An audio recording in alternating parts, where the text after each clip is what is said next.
EA Sports brings you a special edition of the National Football League for this Thanksgiving matchup.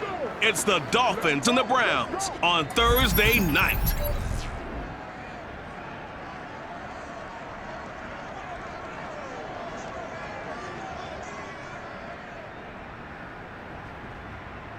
First opened in 1999, there's a good look at First Energy Stadium here in Cleveland, Ohio.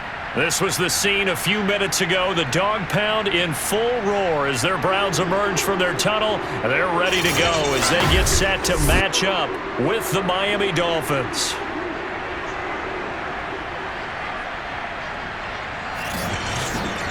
Along with Charles Davis, I'm Brandon Gaudin. And Charles, you look at our visitors coming into play here. They're squaring off against a very tough unit to throw against. And this is not one of the better passing offenses in the league to begin with, Brandon. And to illustrate that point, they're down near the bottom of the power ranking, so the focus is going to need to be on possession-type throws. Whether they're trying to use their running backs or tight ends a little bit more, the big thing is to make sure the quarterback gets it out of his hands quickly to his receivers, and they hope to gain an advantage that way.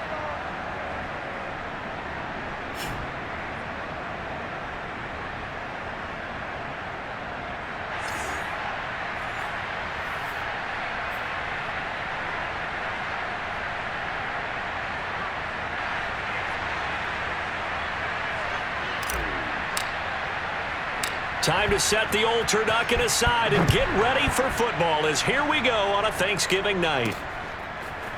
Noah Igbenogany from his end zone. And that decision to bring it out ends up not being a good one. Costs him about 5 yards as he's tackled at the 20. So here come the Dolphins now as they get set to take over on offense. They'll be taken out by the product of the University of Louisville, the talented Teddy Bridgewater. And I'll bet right now it's just one thought in his mind. Win the game. Yeah. Oh, yeah, without a doubt. He played pretty well. I mean, he didn't turn over the ball in terms of interceptions, right? 2 touchdown passes last week. 2 touchdown passes, but when your team doesn't win, that's just hollow. And the best quarter... And right away, he lost the football. And I think the Browns got it. They did.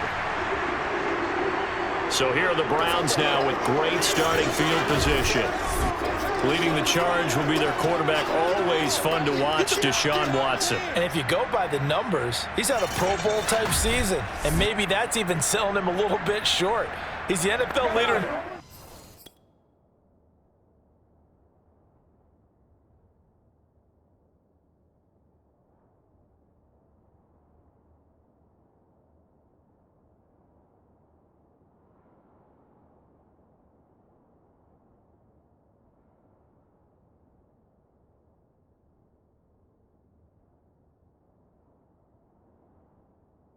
Touchdown passes to this point in the year, and with the end of the season not too far away, he's got his guys playing at a very high level.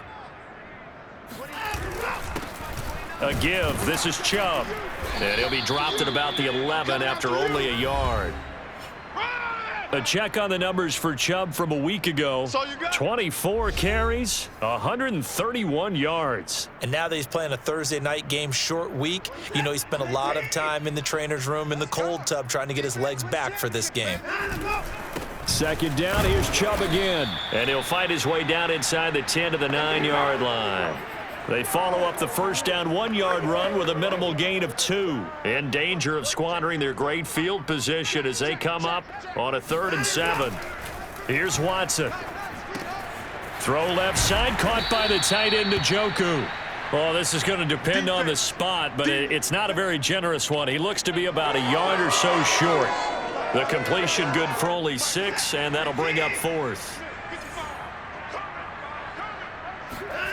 Here's Watson, escaping the pressure right. And this is caught. Touchdown, Cleveland. Amari Cooper, his 11th touchdown of the year. And the Browns have taken the early lead. They took a pretty big risk right there going for it on 4th down. But, hey, not only did they get the first down, forget about that, they got in the end zone. Yeah, because normally you're just thinking, can I get enough yardage to get it past the sticks and pick up a first down? Instead, they go for the end zone and get it done with no margin for error. Remember, 4th down, they went for it.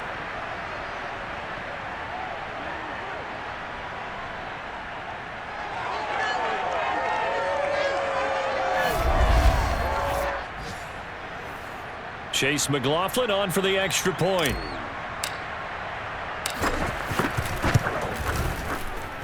It's up and through to make it 7-0 Browns.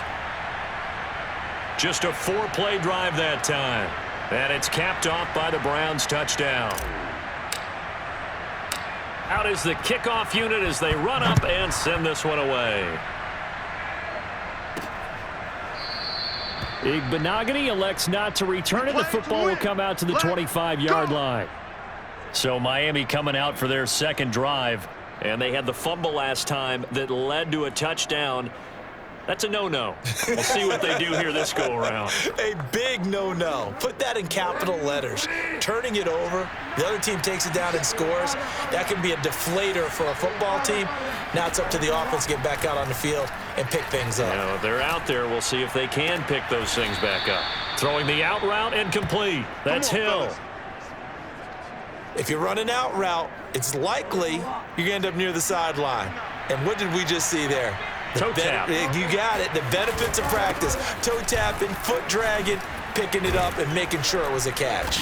And he'll be taken down, but not before he gets into enemy territory.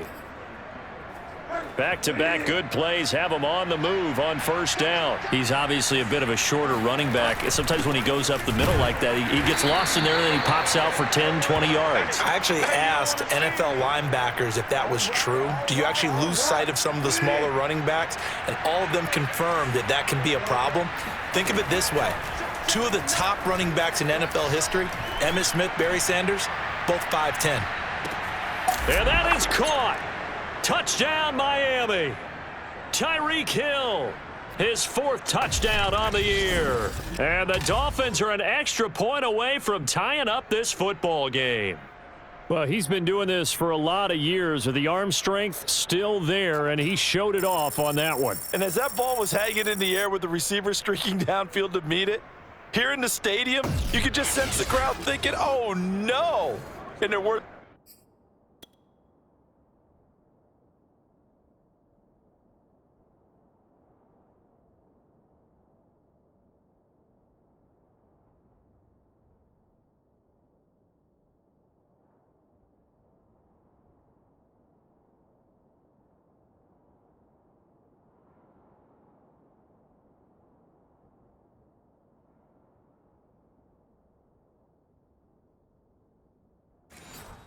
were realized as that one turned into a long touchdown.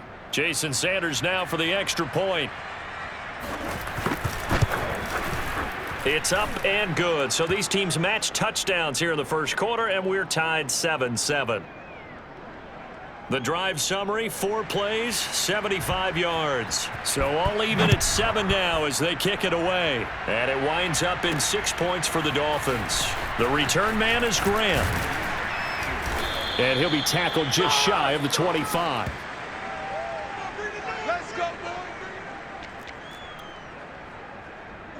The Cleveland offense ready to go.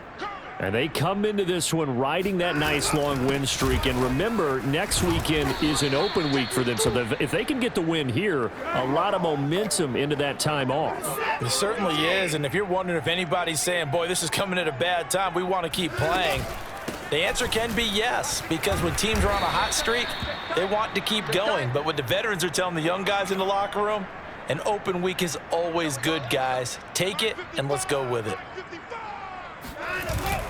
On third down, it's Nick Chubb.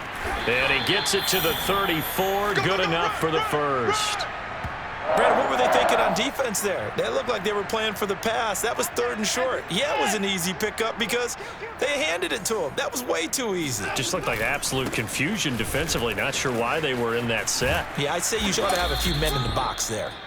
And he'll get this only up to about the 35. Tackled that time by Jerome Baker out of Ohio State. These two teams all tied after 1. Now it's 2nd and 9. Back to throw, Watson. Nothing open downfield, so he'll throw it away. Oh, I like that right there. Not only was it the right play, throwing it away like that, Frankly, I think it was the only play. Yeah, got outside of the pocket, realized he had nothing, just chucked it free. Yeah, live to fight another down, right? And this is caught right along the sideline. What a job of keeping the toes in bounds there. A big play that time for Cleveland. Hard to believe that arm strength was a knock on Deshaun Watson coming out of Clemson, but he showed what he's got there. And what was amazing to me was the fact he was able to get as much on the ball as he did because he was on the run. Normally, when you're on the move like that, you don't expect the ball to go that far. You would think you need your lower body to be involved. That was an all-arm throw. So after the big play, look at this, all the way down at the 15 now on 1st and 10. Now they return to the ground game. Chubb, and able to surge forward for about 5 yards down to the 10. 2nd down at 5. And there we saw one of the downsides of blitzing during a rundown because sometimes you get out of your gaps. You don't fit the run quite as well because you're headed towards the ball carrier with abandon. And it's caught. And he takes this down to about the 2 before going out of bounds.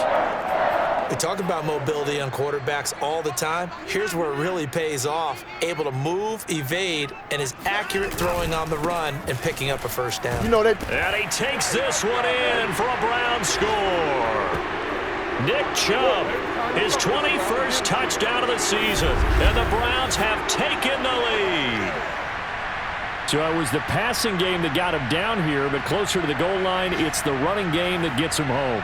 Certainly appears that they lulled the defense into thinking that the passing game was going to be it the entire drive. Nice change up there going to the running game to get him over the goal line.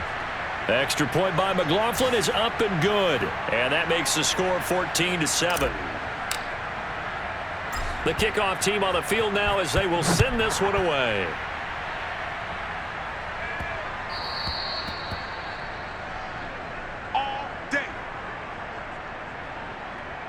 Out comes the Miami offensive unit now. They get set to take over. And they are losers of 2 straight coming into this Thursday night game. Is it more difficult, CD, when you take a losing streak into a quick turnaround game like this? It certainly is because you don't get time to work on the issues that you've had throughout the season that cause you to have the record that you're having. You can't really get those set. So now you're trying to minimize those and maximize what you've been doing well.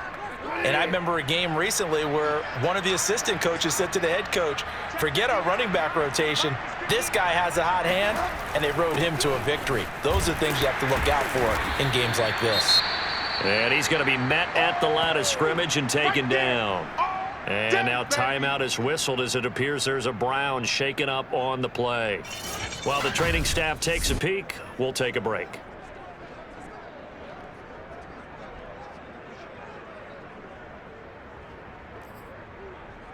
Here's 2nd and 10.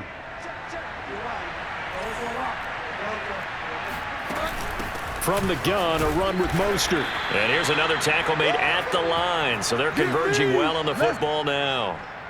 Back-to-back stops make it 3rd and 10. Well, we talk about defenders, specifically linebackers, keeping their eyes in the right spot. He had that eye down the entire time. And you know that's not easily done because they throw a lot of misdirection at you. They try and fool you and get your eyes in the wrong place. But you're right about that one. He correctly figured that one out and made a really nice play. Meanwhile, on 3rd down, they take a shot at the end zone, but it's incomplete. And here's Morstead now as he sends this one away. And this punt goes out of bounds, and it'll be marked inside the 40. Now the Browns offense, they get ready to head back onto the field. They're sitting in 1st place in the division. They've got an open date on the calendar coming up next week. So, Charles, you and I were talking about this before the game. This one for them kind of has some extra importance. It certainly does because if they can get the win here and pad their lead a bit or at least keep pace, then they can really kick their feet up and say a job well done at this point and not have to worry about ball at all until they're back in their facility, back in their meeting room, getting ready for the next game. We've hit the 2-minute mark of the 2nd quarter, 14-7. Good strong throw and catch right there. And so far in this game, the alleys have been open for them to get completions, and they're taking advantage of it. On 1st and 10, Watson eluding the pressure right. This taken in by Jakeem Grant. Yeah, he will go out right near the 35-yard line. Right after the turnover, they come out throwing. And that means it's a sudden change situation. We used to practice it on defense. Sudden change, get out there, stop the offense. But you typically run out there a little bit unsettled. I think that's why he came right out throwing the football, hoping to catch him off balance. And he did. Now a throw to the end zone on first down, but it winds up incomplete. That was an interesting look there because as soon as he got outside the pocket, I thought he was going to take off and run for yardage. But what often happens now with these quarterbacks who can move, defenses want to try and keep bodies in front of them, and I think that discouraged him from taking off and made him try a pass downfield that fell incomplete.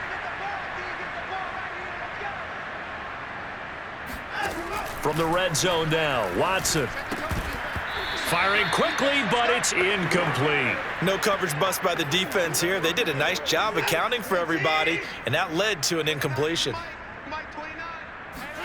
Again, it's Watson. Flushed out right.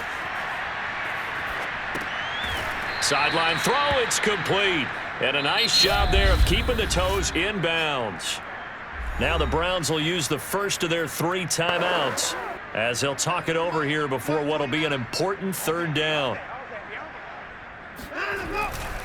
A run for Nick Chubb. And he gets the first down yardage he needs before he's brought down at the 6. Well, they're currently the best in the NFL in converting on third down, so it was no surprise there that they picked that one up. And they've done it in many different ways throughout the season, Charles. Picking it up, running it, throwing it, just effective on third downs all year long. And that's going to be caught for a Browns touchdown. Jakeem Grant, his 5th touchdown now on the year. And the Browns are going to tack on to their advantage. And that's certainly an important score right there because they gave themselves a 2-score cushion heading towards halftime. Now you got to force the other team out of their comfort zone, and it changes the way you approach the second half as well. How you want to do things on offense, and your defense feels much better too, having that lead.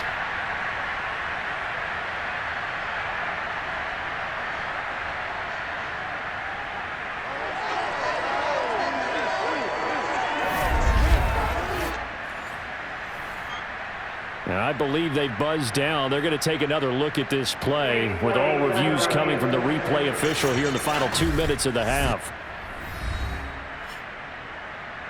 They're taking a peek at whether or not those feet were in bounds, and obviously a big call here in the end zone. And not just the feet.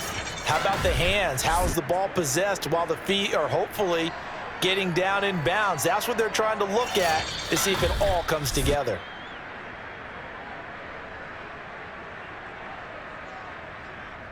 After review of the play, ruling on the field stands. So they called it a touchdown originally, and this will stay a touchdown after the video review, so they had it right. The extra point by McLaughlin is up and good, and it's now 21-7. So that drives 7 plays in length, and it ends with a touchdown for Cleveland.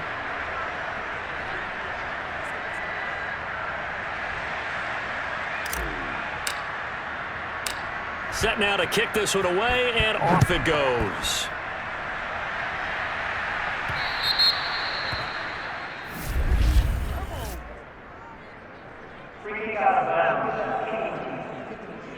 And that drives coaches insane, doesn't it? When they see that happen, it just doesn't feel right, does it? Plus, you're giving up yardage.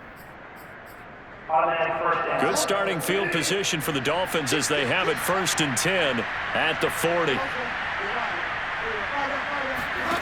From the shotgun, it's Bridgewater. Got a man complete to Cedric Wilson. And he's able to get this one out closer to midfield across the 45. A gain of 6 there on first.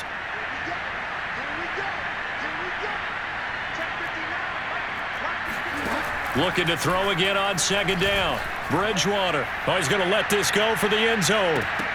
And, oh, that one's going to wind up incomplete. Nearly an interception in the end zone. Probably should have been. 3rd down coming up.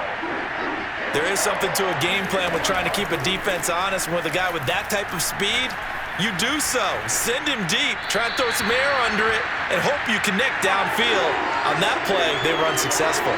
It was looking like another 3 and out here, and at some point, got to be able to put together a drive to keep your defense from having to go right back out on the field. I feel like things are starting to unravel a little bit, and we're not even at halftime. And no return possible here as they angle this one out of bounds. Now Deshaun Watson and his offense heading back out there. And he's been good. 2 first-half touchdown passes, no interceptions so far. Does a lot for your confidence. Does a great deal for your team. Gives them a lead, and they're feeling really good about how they're playing. I think he expects to throw at least another one. I was going to say, now he wants the first-half hat trick, doesn't he? Oh, without a doubt. Go ahead and fling him on the field, folks. And the Dolphins rush gets home. Down he goes. Now the Browns signal for the second of their timeouts as it comes with 22 seconds to go here in half number 1. Behind the chains, 2nd and 13. Another try after the first down sack. Watson. And he'll go out of bounds, it looks like, right at the 40. He'll wind up with positive yardage. It's a gain of 3, but now it's 3rd down.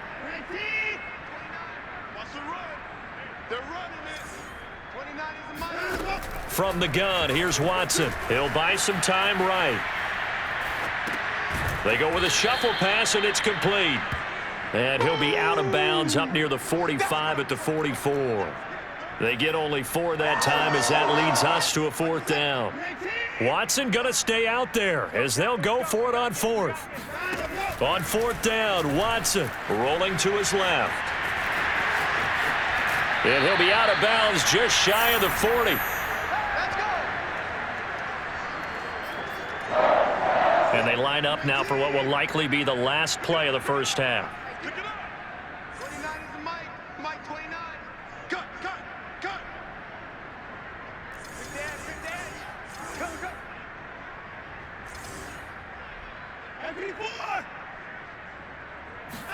The final shot before the break. Watson letting one fly deep for Cooper. And he's in for the touchdown on the final play of the first half.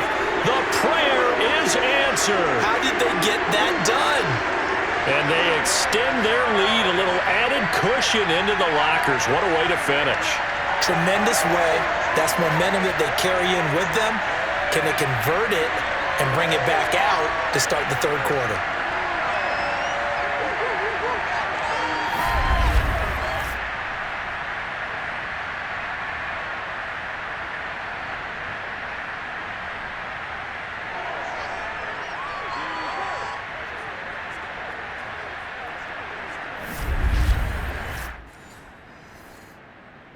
McLaughlin now to add the PAT.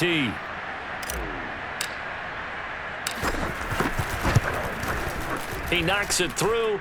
It's 28-7. So we've reached halftime here on a Thanksgiving night. As we'll send you down to Orlando and we check in with Jonathan Coachman for our EA Sports Halftime Report. Coach. All right, Brandon, thanks very much. Once again, hope everyone out there has a wonderful Thanksgiving.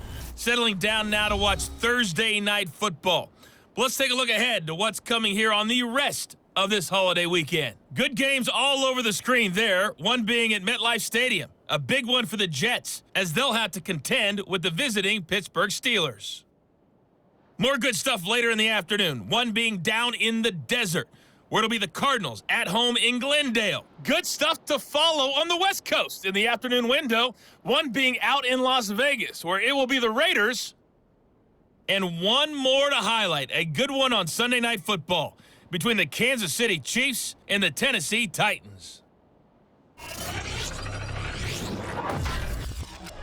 With that, let's take a look at the next-gen stats for Miami in that first half. And not much went right in those first 2 quarters. You can see the numbers on the ground there. Not a whole lot to write home about so far.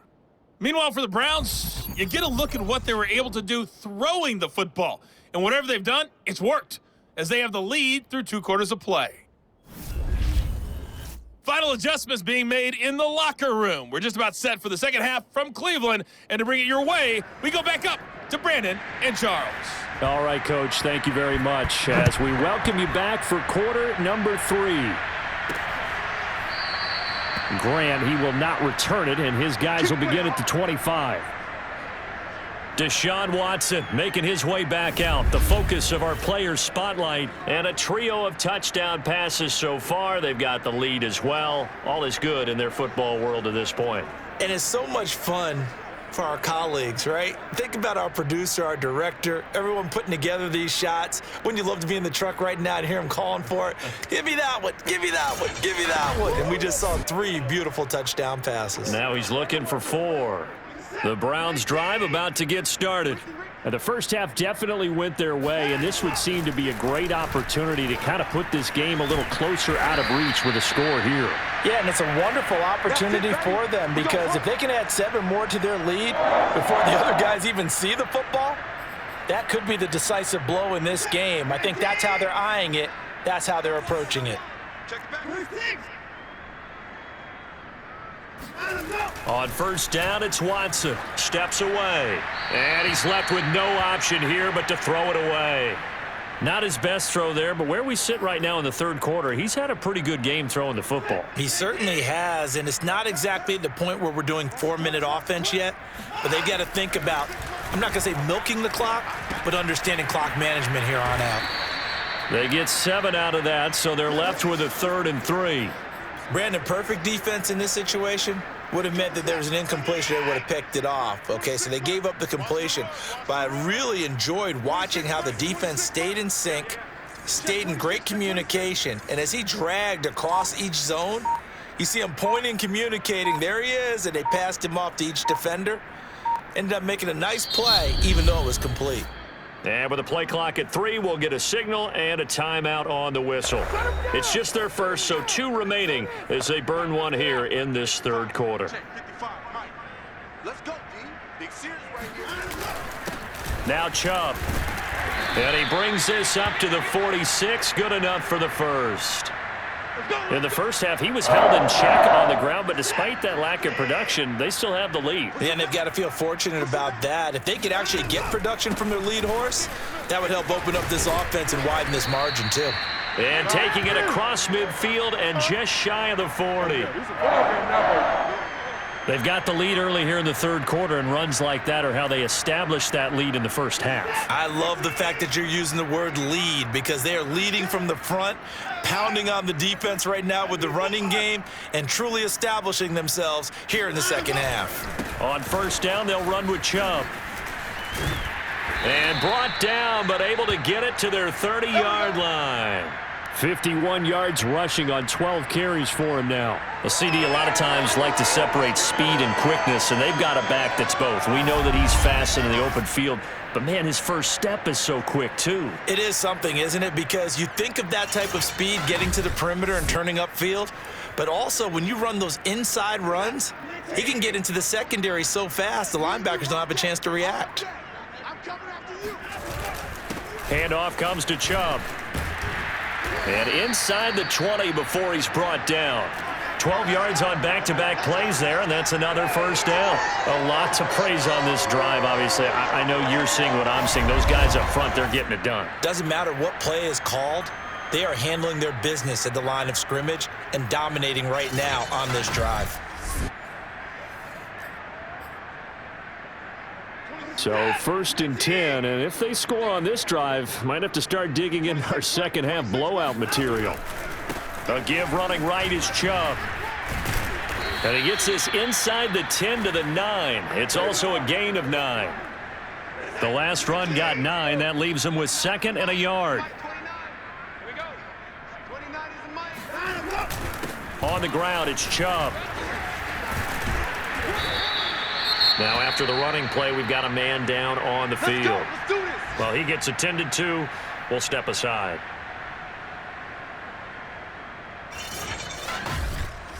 Whoa, let's go, let's go!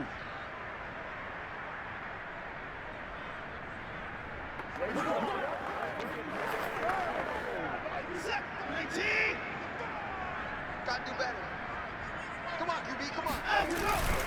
They'll give it to Chubb. And he'll take it into the end zone for a Browns touchdown. Nick Chubb, touchdown number 22 on the season. And the Browns take the opening kickoff of the third quarter and drive right down the field to extend their lead.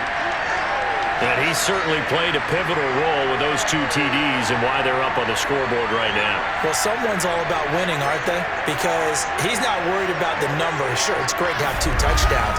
But the bottom line is what he's doing is contributing to their lead. He wants to continue to do so. McLaughlin for the extra point. And he's been a busy man, 5 for 5 now as he knocks another one through to extend the lead. So the drive goes 75 yards, 10 plays. And Nick Chubb the one to finish it off as he does so with a touchdown run.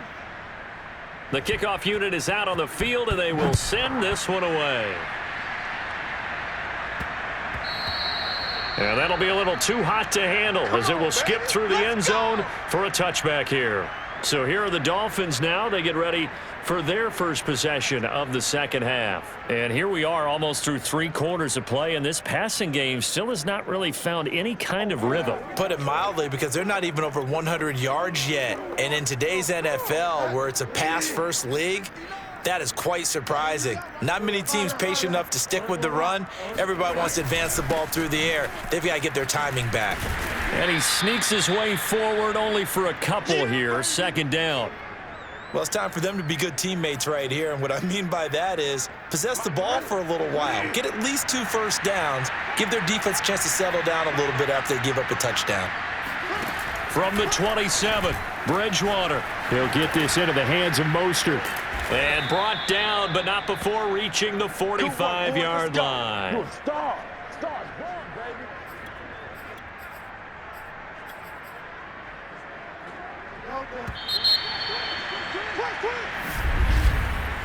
We are headed to the 4th here on Thanksgiving night. We'll return with more after this. You're watching the NFL on EA Sports. And we're back now here in Cleveland. A lot of happy faces in the crowd at this point as their guys have a big lead here to start quarter number 4.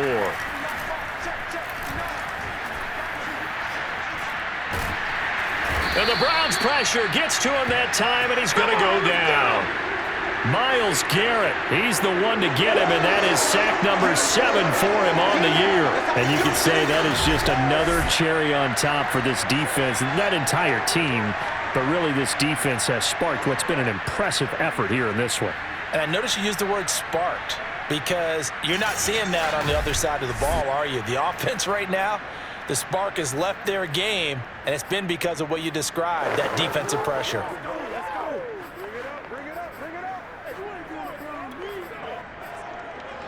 Well behind the sticks here with a 2nd and 18.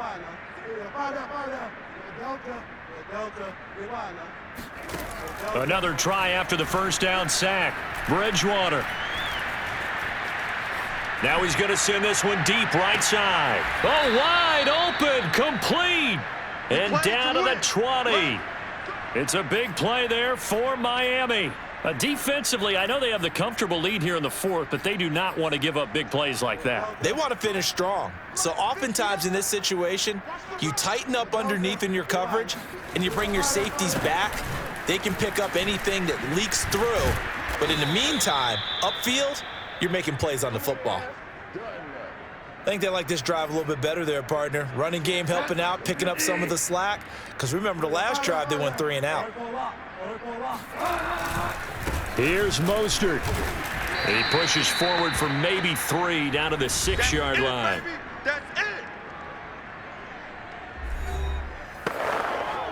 The 6-yard line, the line of scrimmage on 2nd and goal. They hand it off to Mostert. And nothing doing. He's immediately taken down at the line of scrimmage.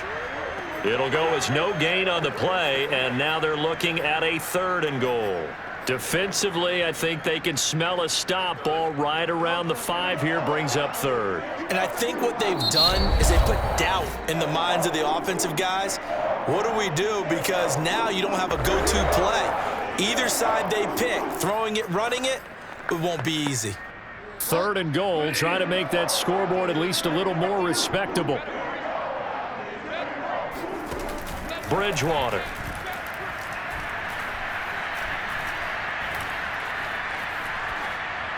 toward the end zone, but that's going to wind up incomplete.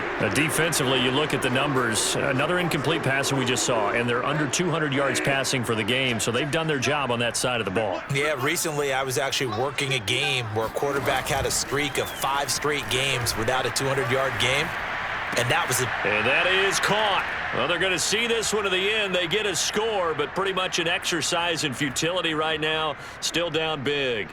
Well, it was 4th down, so there was pressure to begin with, and then you make a one-handed catch like that.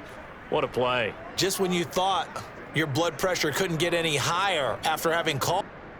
And now before we get to the extra point, remember all touchdowns do have to be confirmed by the replay official.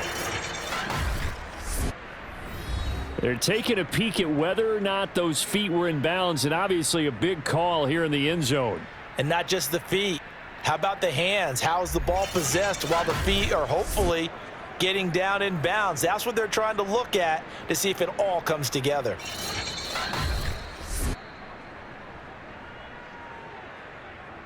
Sanders now to add the extra point.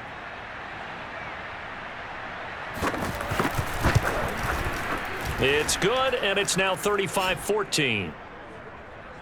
So that drive consumes 9 plays all told. And it ends with a touchdown for the Dolphins. So still lots of work left to do, but here comes the onside kick. And the Browns are able to cover this one up.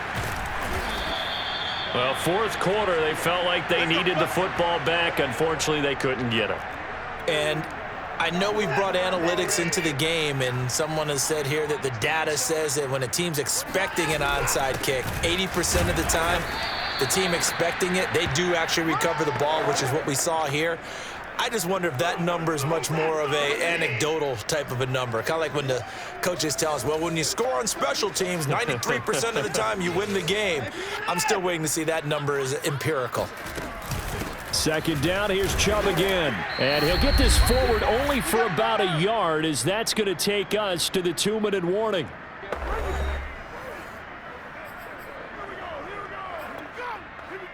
So the Browns in possession of the football here as we get you reset.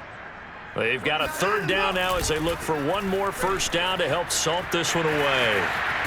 And he gets this down inside the 35 before going out of bounds.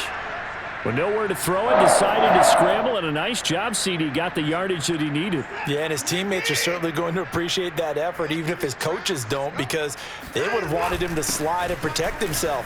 But he chose team gain over personal protection. And brought down, but not before they're inside the 25. 94 yards on the ground for him now as he has gotten better, really, as the night's gone on. They run. Chubb. It's a 6-yard pickup, and it gets him to 2nd and 4. I have to chuckle to myself a little bit, Brandon, because right now I could be in that huddle with that offensive line. I know exactly what they're saying. If you call a pass play here, we're going to call a timeout. Run the football. We've got control of this thing. Get him behind us and let's go. Their time to shine. Dolphins bring on an extra defensive back on 3rd down. They'll run for it. Here's Chubb. And the broken tackle helps lead to a 1st down gain. Starting to look like this drive, it may be the final nail in the coffin. Well, this is why you work out so hard, right? This is why you spend all that time in the offseason. This is why you have those OTAs and minicamps. For these situations, these scenarios, to run someone into the ground and secure a victory. Officially nothing on that last run. They'll try again, 2nd and 10. Chubb. And for one of the first times tonight, he's going to be held up at the line of scrimmage. Now we'll get whistles, and they've signaled for a timeout. Not sure I see the logic in this, but we'll get a stoppage anyway with 5 seconds remaining. Throwing on 3rd down, Watson. And this is going to be intercepted. Picked up by Javon Holland. There he goes, right side. The 30. 10. And he will bring it back. It's a pick 6 and a Dolphins touchdown. This game's still fairly well in hand, but I think now you go conservative, don't you? Go into your shell, just run the football? I think you have to, but you also have to tell your backs, make sure you're really protecting the football because you're going to run into a stacked defensive front, which is why they were throwing the football before, trying to make sure they just get their backs, really beat up in that situation. Now, good luck to them. Well, on the one side, if you try to take away something positive from this game, they played to the final whistle, getting the touchdown there on the last play, but still, all for naught, really. Yeah, I'd say give them points for positivity. I like that. That part is good. But I often wonder, when the game is settled and the clock is run out, do we really need to kick the extra point? Oh, yeah. It's silly. It's silly. It doesn't make any sense to me. I know that people have explained before, well, you got to play it all the way through. Come on, this thing was done. So for Cleveland, the streak continues as they push their mark to a perfect 12-0 now on the year. And they'll be able to enjoy this one through the bye week before they get back at it again. Meanwhile, for Miami, they've fallen out of things now as they sink to 3-8. And they will get a home date next week as they will take on the Buffalo Bills.